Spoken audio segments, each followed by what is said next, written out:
عايش الحمد لله. عايش بارك الله فيك. هذا بالتأكيد عندك فكرة عليه الشيء. أي، وهذا تم إخفاؤه. تم إخفاؤه في وقت من الأوقات لعدم الإبرام الصفقة متاع القهوة في جوار 2022. وتتذكر تقريبا العملية.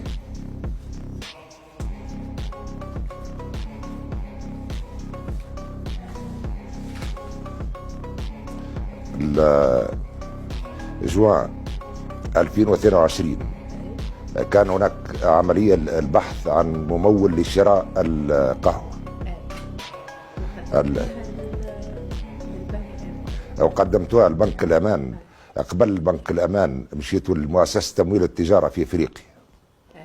ومن بعد مشي التمويل بمبلغ 70 مليون دولار.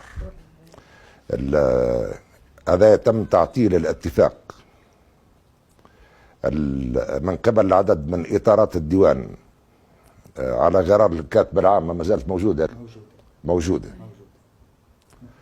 وتم توجه إلى بنك الأمان والبنك العربي لتونس والبنك الوطني الفلاحي، وتم الاتفاق مع بنك الأمان لتمويل عملية الشراء مقابل إيداع ضمان مالي للعملية بقيمة 1,000,000 دينار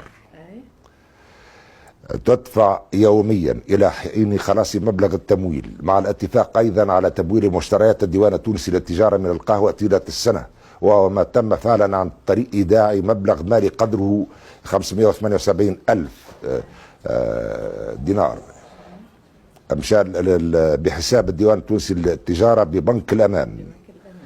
بعد باش يوصل الرصيد إلى 1,000,000 دينار، لأنه هناك مبلغ ب400,000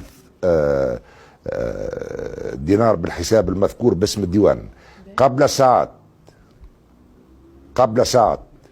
من عرض الملف على لجنة التمويل بالبنك المذكور تم تحويل مبلغ مالي قدره 800,000 مليون بتاريخ 28 جوات 2023 من الحساب المذكور إلى الشركة التونسية للسكر. وعلاش تم التحويل الوجهة متاع الأموال هذه من قبل كل من المديرة المكلفة بالينتي والكاتبة العامة. وين هي؟ أي تفضل. هو المدير العام للمصالح المالية آنذاك خرج تقاعد، ولكن ما حتى كي خرج التقاعد يبقى تحت طائلة القانون. مشيت من بعد بنك الأمان وتم الاتفاق معه مجددا على مبلغ قدره 2,000,000 دينار كضمان، و200,000 دينار تدفع يوميا إلى حين خلاص مبلغ التمويل. بعد تمت المفاوضات مع البنك وتم الاتفاق على الإبقاء على كامل مبلغ الضمان والتخفيف في المبلغ الذي سيتم سداده إلى 120,000. صحيح هذا الكل.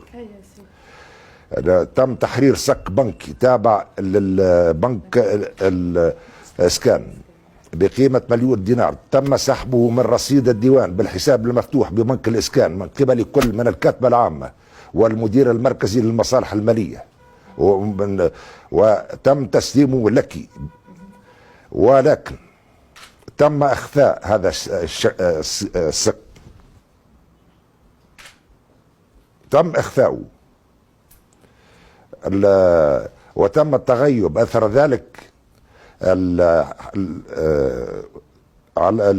وتم رفض القرض لأنه تم إخفاء السك ولم يتم إيداع السك هذا إلا بعد خلع المكتب متاعك والحصول عليه. هذا صحيح ولا لا؟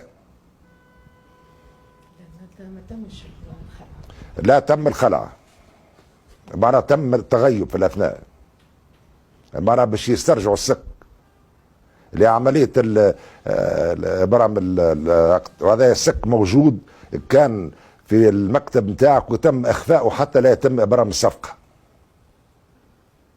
واضح هذا تقريبا مجموعة من الحقائق الثابتة.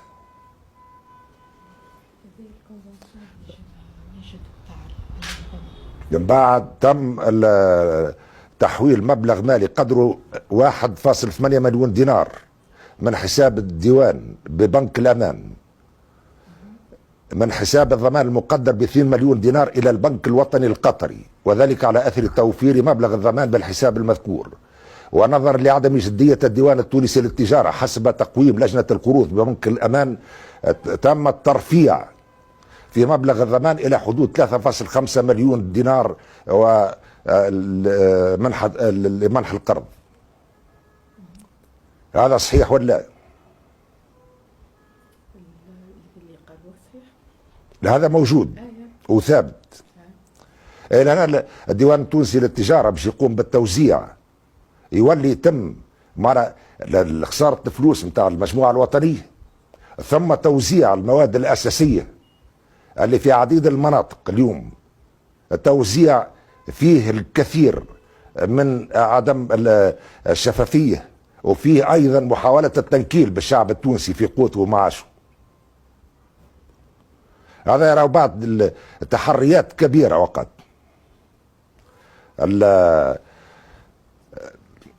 مادة القهوة وصلت إلى ميناء رادس في شهر أبريل 2022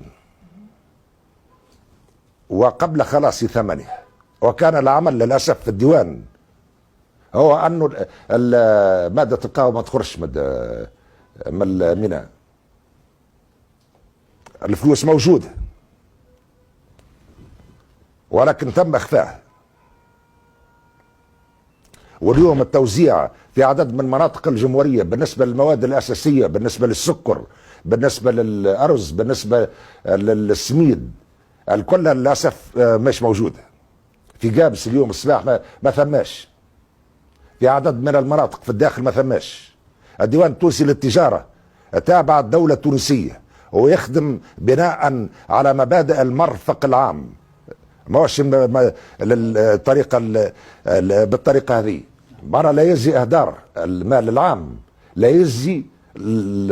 الهدف هو أن السوق التونسية لتأجيج الأوضاع في تونس يتم التوزيع بالشكل هذا، وهذا موثق بكل المؤيدات. هذا بالتأكيد السك موجود بتاريخ 12/7/2022، ولكن وتم إيداع بعد ذلك بعد ما تم إخفاؤه. هذا يرى ما عادش يجب يتواصل في أي إدارة من الإدارات، وكل مسؤول داخل الإدارة يلزم يخدم الشعب التونسي مش يخدم جهة معينة. هذا إلى جانب عديد الملفات الأخرى بالنسبة إلى عدد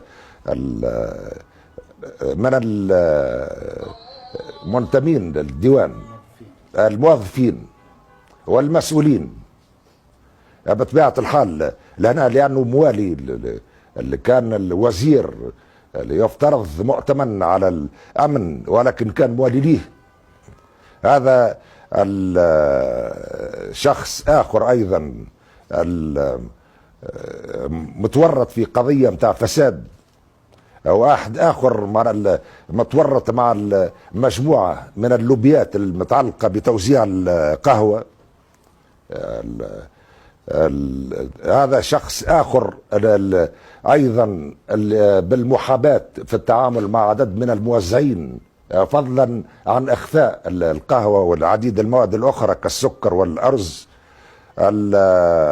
وهذا اللي معروف حتى في الديوان، ما نعرفش شكون، ولا هذا اللي معروف بالرشوة ليس موجود. هذا نفس الشخص آخر معروف في مجال التهريب وعنده قضية، ومعروف بقضية في تهريب السجائر. هذا شخص آخر شراء قطعة أرض لفائدة الديوان التونسي للتجارة أثناء فترة إشرافه على الصفقات بمبلغ قيمته 1.2 مليون دينار.